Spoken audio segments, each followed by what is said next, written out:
Hello. तिने झोपेत असताना कॉल रिसीव्ह केला. तनू, तुम्ही झोपला नाहीत अजून? तिने पटकन उठत विचारलं. आर्यनचा कॉल आहे हे तिने ओळखलं होतं. उद्या सकाळी आपल्या फ्लॅटवर येशील? कदाचित तुला काहीतरी आठवेल, प्लीज, तो तिला रिक्वेस्ट करत म्हणाला. हो येईल मी. तुम्ही झोपले का नाही अजून? ड्रिंक करताय तुम्ही? दुसरं काही आहे का करण्यासारखं? असं का बोलता? जरा आराम करा. आर्यन, दिवसभर कामात असता तुम्ही, रेस्ट नको का? तू गेल्यावर वाटायचं कायमची रेस्ट घ्यावी.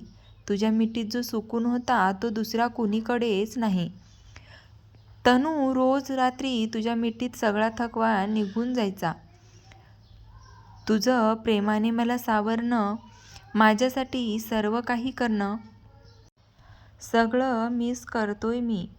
तुला माहितीये, तू जर आधीची तनू असतीस तर मी तुला दूर ठेवतो म्हणून तक्रार केली असतीस. हे सगळं इतकं प्रिशियस आहे ना की आटून आटून जीव वेडा होत माझा. तो इमोशनल होत म्हणाला. आर्यन, नका ना स्वतःला इतका त्रास करून घेऊ. आपण भेटू उद्या. तुमची अवस्था कळते मला, ती त्याला समजवत म्हणाली. ती कितीतरी वेळ त्याच्याशी बोलत होती. शेवटी तो झोपलाय हे लक्षात येताच ती देखील झोपी गेली. दुसऱ्या दिवशी सकाळी ती त्याला भेटायला त्याच्या फ्लॅटवर जायला निघाली. तिचं मन त्याच्याकडे इतकं ओढ घेत होतं की ती स्वतःला त्याच्या जवळ जाण्यापासून अडवू शकत नव्हती. तिने त्याला ॲड्रेस विचारला आणि ती त्याच्या अपार्टमेंटकडे जायला निघाली. मनात धाकधूक तितकीच ओढ वाटत होती. थोड्या वेळात तिची गाडी त्याच्या अपार्टमेंटखाली येऊन थांबली. ती लिफ्टने वर यायला निघाली. मनात एक ना अनेक विचार येत होते. खरंच जर ती तनू असेल तर तिला स्वतःला एक चान्स द्यायचा होता. ती त्याने सांगितलेल्या फ्लॅटसमोर उभी राहिली. तिने फ्लॅटची बेल वाजवली. क्षणात त्या फ्लॅटचा दरवाजा उघडला गेला. समोर तो उभा होता. तिचा आर्यन तिला परत आलेला पाहून त्याच्या चेहऱ्यावर आनंद पसरला. ये आत, तो दरवाजातून बाजूला होत म्हणाला. तिने अलगद उंबऱ्यातून आत पाऊल टाकले. क्षणभर तिला गरगरायला झालं. तिने तोल सावरण्यासाठी दरवाजाला हात लावला. आर्यन पटकन पुढे आला. तनू, आर यू ओके? त्याने तिचा हात धरून तिला आत आणलं. तू बस, मी तुझ्यासाठी पाणी आणतो. नाही नको, मी ठीक आहे, आर्यन म्हणाला. ती स्वतःला सावरत म्हणाली. नक्की ठीक आहेस ना तू? तुला बरं नाही वाटते का? आपण डॉक्टरकडे जाऊन येऊया. तू स्वतःची बिलकुल काळजी घेत नाहीस, तो थोड्या चिडक्या स्वरात म्हणाला. ती क्षणभर त्याच्याकडे पाहत राहिली. हा नूर तिच्या ओळखीचा होता. त्याची काळजी तिला सुखावून गेली. असं का पाहतेस? माहीत नाही, पण तुमच्यावरून नजर हटत नाही, ती त्याच्या गालावर हात ठेवत म्हणाली. तेव्हाही अशीच एकटक पाहत राहायचीस. काम करत असताना माझ्या मांडीवर येऊन बसायचीस. तू समोर असताना तुझ्याकडे दुर्लक्ष केलेलं तुला बिलकुल आवडायचं नाही. तुझ्या आर्यनसाठी तू खूप सहन केलंयस, आजही करतेस, पण तुला त्याची जाणीव नाहीये. मी जर तुमची तनू नसेन तर? तिने त्याच्या नजरेत खोलवर पाहत विचारले. माझी नजर आणि माझी फिलिंग्स दोन्ही खोटं बोलणार नाहीत. तू माझी आहेस, माझी तनू. तुलाही माझ्याबद्दल ओढ वाटते, त्याशिवाय एका अनोळखी पुरुषाकडे तू येणार नाहीस. जेन्युइन लेडीजना तो सेन्स असतो. मला कळतं एवढं. अजून काय काय कळतं तुम्हाला? अजून बरंच काही कळतंय. तू फक्त समजूनच घर इतकंच. दिवसा तू असतेस तरी रात्री सरत नाही. ते प्रेमळ शब्द, खोटं खोटं रागावणं, सगळं मिस करतोय मी. कसं सांगू? तो तिचे केस कानामागे सारत म्हणाला. मला कधी आठवेल माहीत नाही, पण नाही आठवलं तरी मला फरक पडत नाही. मी तुला माझ्यावर नव्याने प्रेम करायला लावेल. मी तुझ्यावर इतकं प्रेम करेल की तुला फक्त तुझा आर्यनच आठवेल. दूर नको करूस मला. तुझ्यामुळे जगायला लागलो होतो. तुझ्याशिवाय मरण परवडेल मला. नका ना असं बोलू आर्यन. सारखं का असं बोलत असता? आले ना मी तुमच्याकडे. काही आठवत नाहीये, पण तुमच्याबद्दल वाटणारी ओढ मला तुमच्याकडे खेचते. आणि काहीतरी नातं आहे आपल्यात, पण त्याचा उलगडा आता होत नाहीये. आपण नव्याने सुरू करूया ना. माझी काहीच हरकत नाही. फक्त माझी थोडी चिडचिड सहन करावी लागेल. थोडी. मी असं ऐकून आहे आर्यन. देसाई ॲग्रो यंगमॅन आहे, ती त्याला चिडवत म्हणाली. होता, खरंच होता. खूप चिडायचो मी. पण तू माझ्या रागावर पण प्रेम केलंस. तो तिच्या मांडीवर डोकं ठेवत म्हणाला. ती प्रेमाने त्याच्या केसातून हात फिरू लागली. नकळत तिचे ओठ त्याच्या गालावर विसावले. तसं त्याने समाधानाने डोळे मिटून घेतले. आर्यन.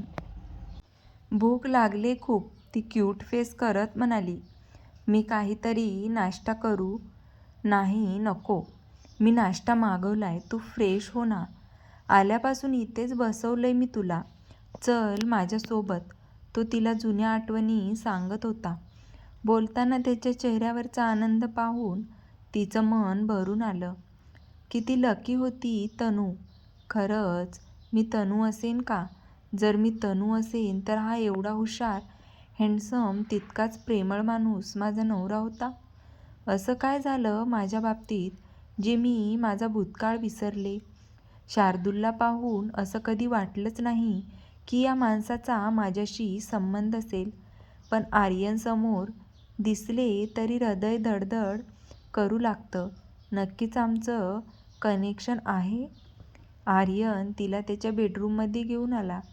त्याच्या बेडरूममध्ये असणारा त्याचा फोटो पाहून तिचे डोळे मोठे झाले. त्या दोघांचा हसरा फोटो होता. आपण दोघे आहोत, आपल्या ॲनिव्हर्सरीला काढलेला फोटो आहे हा. खूप खुश होतीस त्या दिवशी तू. आपण दोघे बाहेर गेलो होतो. तुला मनालीला जायचं होतं. खूप थंडी होती तिकडे. तू माझ्या मिठीत पहुडली होतीस. तो जुन्या आठवणींना उजाळा देत म्हणाला. तुमच्या सगळं लक्षात आहे? हो. मी कसं विसरू शकतो हे? माझ्यासारख्या व्यक्तीला माणसात आणलंस तू. तुझ्याशी तुझ्या मनाविरुद्ध लग्न करून देखील माझ्यावर भरभरून प्रेम केलंस तू. तुझं मन, तुझं सर्वस्व मला दिलंस. माझ्यासारख्या माणसाचा मूड सांभाळलास. असं असताना कसं विसरू मी तुला? तो तिला मिठीत घेत म्हणाला. ती त्याच्या बोलण्याचा विचार करत होती. किती वेड्यासारखं प्रेम करतो हा. मी जर खरंच तनू असेल तर मी किती नशीबवान होते. मला सगळं आठवत का नाहीये देवा? का? मला या माणसाचं प्रेम हवंय, पण तो आपला नवरा आहे की नाही हे माहीत नसताना सारखं त्याच्या जवळ जाणं कितपत योग्य आहे? कसला विचार करतेस? त्याने तिला स्वतःकडे वळवलं. विचारलं, मी जर तुमची तनू नसेल तरी माझ्यावर असंच प्रेम कराल का? आर्यन. तुम्ही जवळ घेतलं, प्रेमाने बोललं की मला हवंसं वाटतं. तुमचा स्पर्श मला वेगळ्याच दुनियेत घेऊन जातो. तिथून परतून येऊच नये असं मला वाटतं. जादू आहे तुमच्या स्पर्शात, पण नंतर भीती वाटते. जर तुमची तनू आली आणि तुम्ही मला दूर केलं तर? तिने घाबरत विचारलं. 1 सेकंड. आर्यनने तिच्या शर्टचं बटन काढायला सुरुवात केली. आर्यन, काय करता? तिने घाबरून विचारलं. तुझ्या चेस्टवर ब्राऊन कलरचा बर्थमार्क आहे. तुम्हाला माहिती आहे? मला नाही. मग कुणाला माहीत असणार? सांग ना. आहे ना बर्थमार्क? हो. ती मान झुकवत म्हणाली.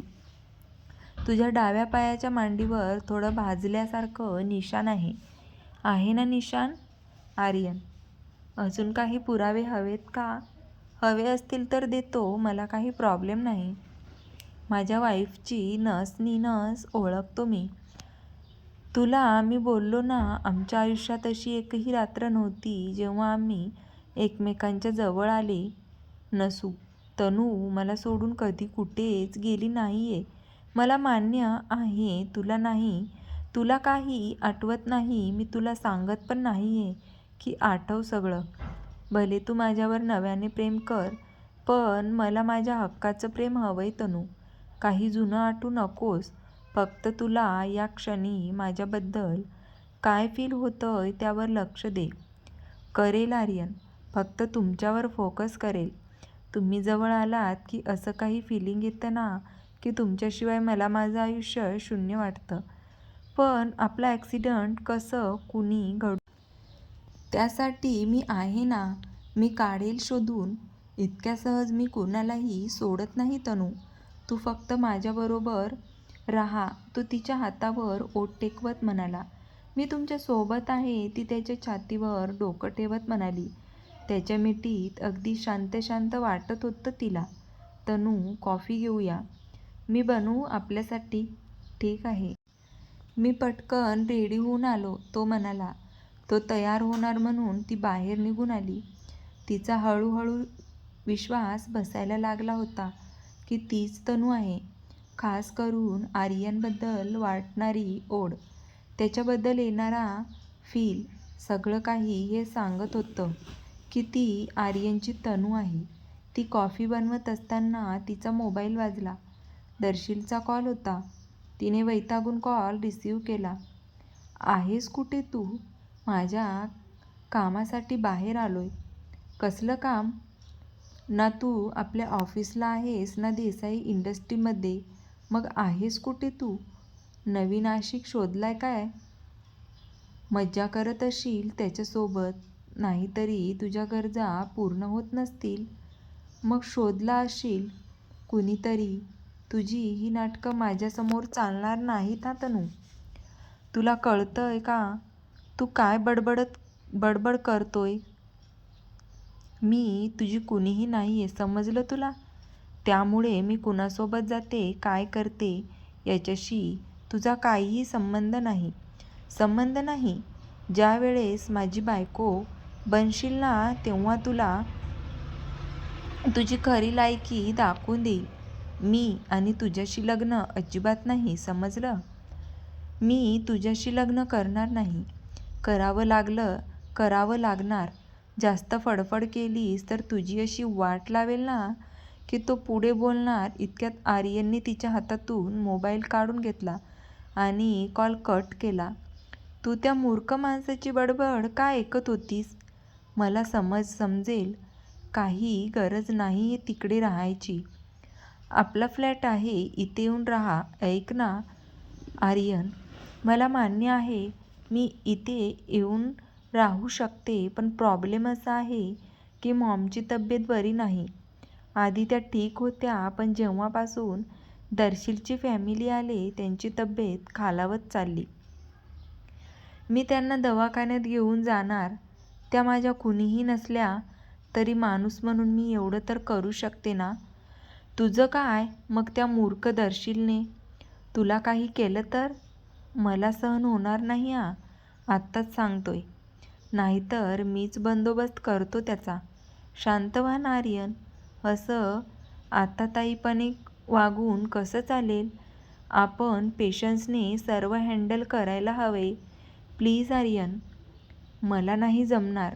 माझ्यासाठी इतकं नाही करणार का तुम्ही?